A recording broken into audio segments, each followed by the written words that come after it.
കേരളത്തിൻ്റെ ചരിത്രത്തിൽ ഒരു IPS ഉദ്യോഗസ്ഥൻ ഒരു സ്ഥാനത്തിരിക്കെ നേരിട്ട ആരോപണങ്ങൾ ആ കേസിനെ അന്വേഷിക്കുമ്പോൾ അയാൾ ആ സ്ഥാനത്ത് തന്നെ ഇരുന്നു കൊണ്ട് ആ കേസ് അന്വേഷണങ്ങൾ നേരിട്ട ഏതെങ്കിലും ചരിത്രമുണ്ടോ? ഇത് ചെറിയ കഥയല്ല. ഇദ്ദേഹത്തിനെതിരെ അഴിമതി ആരോപണം വിജിലൻസ് അന്വേഷിക്കുന്നു.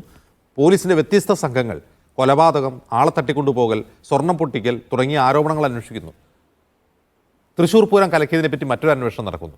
ഇത്രയും അന്വേഷണം നേരിടുമ്പോൾ അത് അയാൾ ഏത് പൊസിഷനിൽ നിന്നാണോ ആ കുറ്റം ചെയ്തത്, ആരോപിക്കപ്പെട്ട കുറ്റം ചെയ്തത്, അയാൾ ആ പൊസിഷനിൽ തന്നെ ഇരിക്കുന്നു. എന്തുകൊണ്ടാണ് കേരള ചരിത്രത്തിൽ MR അജിത് കുമാറിന് മാത്രം ഈ പ്രിവിലേജ്?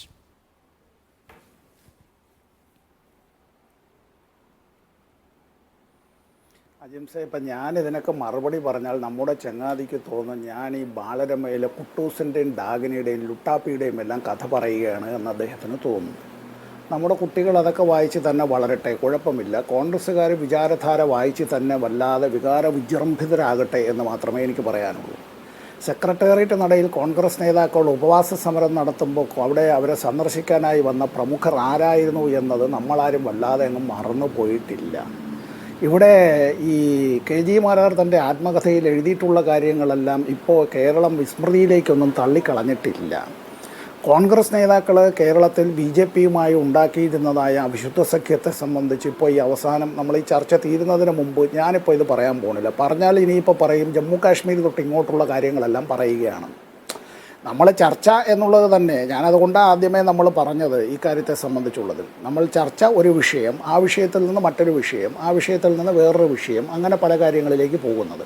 ജമായത്തെ ഇസ്ലാമിയെക്കുറിച്ച് CPIഎമ്മിൻ്റെ പ്രതിനിധി ചാനൽ ചർച്ചയിൽ മീഡിയ വണ്ണിൽ വന്നിരുന്നു പറഞ്ഞാൽ കോൺഗ്രസിൻ്റെ പ്രതിനിധിക്ക് വല്ലാതെ അങ്ങ് ദേഹം പൊള്ളുന്നു എങ്കിൽ, അങ്ങനെ പൊള്ളുന്നുവെങ്കിൽ ഞാൻ ഇത് കൊണ്ടതിൽ എനിക്ക് അതിയായ സന്തോഷമുണ്ട്. ഇവിടെ ഇപ്പോൾ സമീപകാലത്തായി, അത് കഴിഞ്ഞ നിയമസഭാ തെരഞ്ഞെടുപ്പിന് മുമ്പ് തദ്ദേശ സ്വയംഭരണ സ്ഥാപനങ്ങളിലേക്ക് നടന്ന തെരഞ്ഞെടുപ്പിലും ജമായത്തെ ഇസ്ലാമിയും മുസ്ലിം ലീഗും NDFും PDFും ഒക്കെ ചേർന്നിട്ട് നമ്മൾ അത്തരത്തിലുള്ള PFI ഒക്കെ ഉണ്ടല്ലോ. എങ്ങനെയാണ് കാര്യങ്ങൾ ഒരേ കമ്പിൽ തന്നെ അങ്ങനെ കൊടി കെട്ടിയതുപോലെ ഒരേ അച്ചിൽ വാർത്തതുപോലെ ആകാനായി പരിശ്രമിച്ചതൊക്കെയുള്ള കാര്യങ്ങൾ അതെല്ലാം ചരിത്രത്തിൻ്റെ ഭാഗമാണ്. ഇപ്പോൾ ഇവിടെ കേരളത്തിലെ മുഖ്യമന്ത്രിയെ ഇങ്ങനെ എന്തോ വർഗീയവാദി എന്ന് ചാപ്പകുത്താനായി വല്ലാത്ത ഒരു വെപ്രാളത്തിലിറങ്ങി നടപ്പുണ്ടല്ലോ. ഈ പിണറായി വിജയൻ ഒരു മനുഷ്യൻ്റെ തലയ്ക്ക് വിലയിട്ടത് RSSൻ്റെ നേതാവാണ് എന്ന് കോൺഗ്രസിൻ്റെ പ്രതിനിധി പറഞ്ഞതും അതൊരു സത്യം പറഞ്ഞു. ഒരുപാട് കള്ളങ്ങൾ പറയുന്ന കൂട്ടത്തിൽ ഒരു സത്യം പറഞ്ഞ കുട്ടിയാണ്, അതിന് സമ്മതിക്കണം. ചന്ദൻ കുന്താവത്തെന്നോ അങ്ങനെ എന്തോ ആയിരുന്നു അയാളുടെ പേരെന്നാണ് എൻ്റെ ഓർമ്മ. മധ്യപ്രദേശിലെ 2 കോടി രൂപ അങ്ങനെ മുഖ്യമന്ത്രിയുടെ തലയ്ക്ക്, CPIഎമ്മിൻ്റെ നേതാവിൻ്റെ തലയ്ക്ക് വിലയിട്ടതിനെ സംബന്ധിച്ച് ഇന്ന് ഈ ചർച്ച നടക്കുന്ന വേളയിൽ തന്നെ മുസ്ലിം ലീഗിൻ്റെ പ്രവർത്തകരടക്കമുള്ള 1 മുതൽ 6 വരെ പ്രതികളും പിന്നെ അത് കഴിഞ്ഞ് 2 പ്രതികളും ഷിബിൻ എന്ന ഒരു ഇടതുപക്ഷ യുവാവിനെ DYFI പ്രവർത്തകനെ കൊലപ്പെടുത്തിയതിന് ശിക്ഷിക്കപ്പെട്ട വാർത്ത വന്നതിന് ശേഷമാണ് നമ്മൾ ഈ ചർച്ച നടത്തുന്നത്. എങ്ങനെയാണ് ബന്ധങ്ങൾ?